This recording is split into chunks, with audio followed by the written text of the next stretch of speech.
আজকে বিজয়কে নিজের বুকে ধারণ করে ফ্যাসিবাদ মুক্ত একটি বাংলাদেশ গড়ার জন্য আমরা ঐক্যবদ্ধ।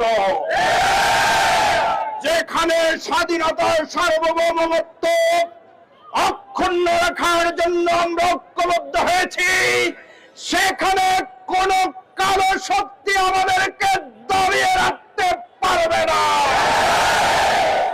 আমাদের জুলাই যুদ্ধে হাদিকে যারা আঘাত করে মনে করেছে আমাদেরকে দমিয়ে দেবে, মূলত তারা বোকার স্বর্গে বসবাস করছে।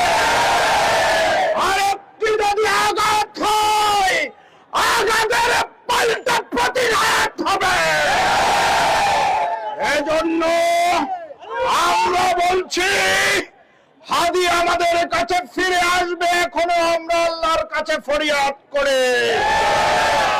আর যদি হাদি ফিরে না আসে, এক একজন হাদি হিসাবে সকল সন্ত্রাসের বিরুদ্ধে আমরা রুখে দাঁড়াবো।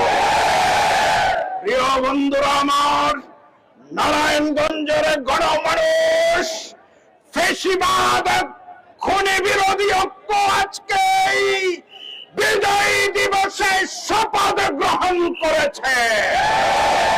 আমাদের দলের ভিন্নতা থাকতে পারে, মতের ভিন্নতা থাকতে পারে, কিন্তু এই বাংলাদেশ আমাদের সবার। এই বাংলাদেশের স্বাধীনতা, সার্বভৌমত্ব, ধর্ম, সংস্কৃতি রক্ষার জন্য আমরা সবাই আজকে শপথ গ্রহণ করতে চাই, কোন বিভেদ নয়।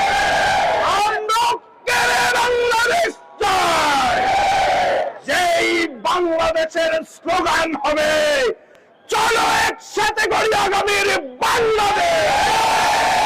বাংলাদেশ জামাত ইসলামী এবং এই দলের সংগ্রামী নেতা আগামী দিনে যাওয়ার নেতৃত্বে লাখো কোটি মানুষ নতুন একটি মানবিক বাংলাদেশ গড়ে তুলতে চায়।